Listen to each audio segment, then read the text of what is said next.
Paawulos Phexros Yohaannis nyaadhu seenaan nagaafata imaanaa Yaaqoob kan Isxifaanos nyaadhu seenaan nagaafata dhugaadhaaf jedhanii warra jibban qannoo nyaadhu seenaan nagaafata Dhiigonis nasiib dhaamsaas tergannoo nyaadhu seenaan nagaafata nyaadhu imaanaa dhaloota nyaadhu seenaan nagaafata nyaadhu imaanaa dhaloota nyaadhu seenaan nagaafata nyaadhu lafee abboota koo nyaadhu na abaara ilmi koo nyaadhu lafee abboota koo nyaadhu na abaara ilmi koo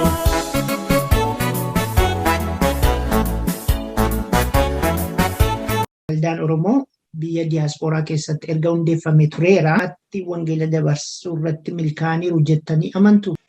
Milkaa'ina sana wal bira yeroo qabdu rakkisaa. Waldoota diiyaasporaa kana keessatti namoonni ijoollee isaanii waldaatti qabuu barbaadu hin dhama'u garuu baay'ee milkaa'uu hin dandeenye. Amma ijoollee keenya wajjiniin yeroo haasoftu ija sanaaf icaan sitti haasa'a yookaan immoo sanyii facaastuun tokko jedheen sitti haasa'a yookaan immoo namni tokko gindii isaa qabatee gara booddeetti hin deebi'u akkamitti akkatti ijoolleetti hin tufafaachuu qabda kana.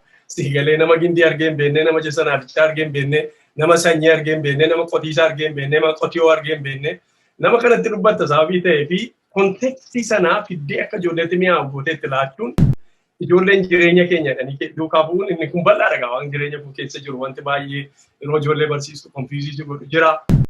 Communication skilliin tokko immoo akkataatti ijoollee taasisaa. Akka ijoolleen akka qaba beektaa aadaan ijoolleen biyya kanaa irratti guddatan akkuma itti wajjiniin haasoftu iyyuu akka qaba.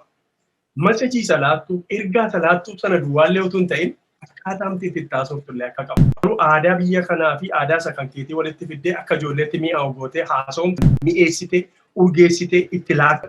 Amma fakkeenyaaf sitti hima yoo wanni masaa dubbifanne namoonni baay'een biyya kanaa ijoollee isaanii waldaa warra adiitti geeffatu. Warra kadhatu wajjiniinis warra amanu wajjinis warra namanne wajjinis akkaataa itti jiraatudha. Ingiliffaa dubbachuudhaaf dubbii waaqayyoo dubbachuun adda adda. Waldoonni tokko ijoolleedhaaf luba ijoolleedhaaf qaxaranii hojjechiisaa jiru. Ani adiinis gurraachis diimaanis magaalli isaa barsiisu barumsa qulqulluu maalummaa waaqayyoo maalummaa ofii isaaniillee barachuu ofii keenya jaallatu taanaa waaqayyoo hin jaallatu. Akka ijoolleen kun immoo kallattii keessaa immoo hin baaneef akka keenyatti aadaa babbareedaa baay'ee qabu. Aadaa walii owwaachuu, aadaa nama guddaa kabajuu, aadaa walii isaanii kabajuu, fuudhaaf heeruma kan keessa kan jiru. Ijoolleen waldaa Oromoo diiyaasporaa kana keessaatii erga barumsa isaanii kutaa 12ffaa fixanii deebi'anii waldaatti hin argaman. Ijoolleen yeroo 12 fixu jireenya haaraa jalqabdi. Amma ijoolleen yeroo du'a gahidhattu achuma geenya walakkaa sa'aatiif deebina jettaa haasa'uu jalqabda. Amma yoo walakkaa sa'aatiin taaneedhu sa'aatii 2 sa'aatii 3 booddee ta'anis maal ammayyuu haafanaa hornaan jettamini kunoo sa'aatii 2 teenyefaa jedhu warra isaanii. Eenii warraanaa gala. Garuu akka organizeeshinii akka dhaabbiitti dhufnee maal ta'a jennee utuu mari'atiin barri nurratti ture.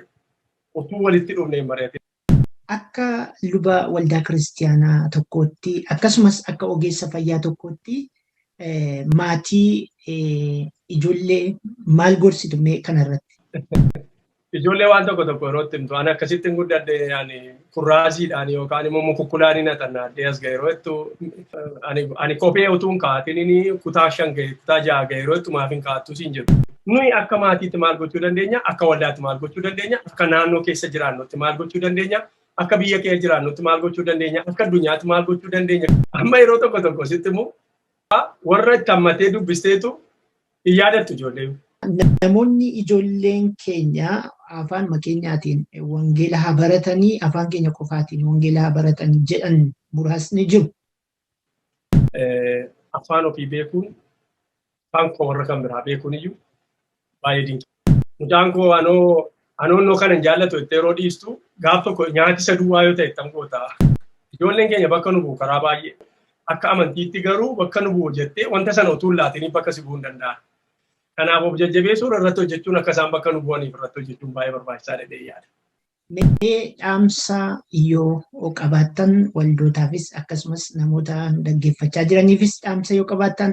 Wantuma hundumaa wanta ijoollee barbaachisu beekna yoo jenne of gowwoomsina. Waldaan baay'een gurguramee waldaa bibbitananii namatu dhaloota ittiin guddifnee yoo bitachaa jira sila hambiraa ijaaruun nurra ture. Gooftaan dhibee, hafuura qulqulluu dhibee, ilma isaa dhibee Waldaan immoo namni keessa hin jiru taanaan mana. Waldaa sana waldaa kan godhe argamuu keef argamuu hafuura Waaqayyo.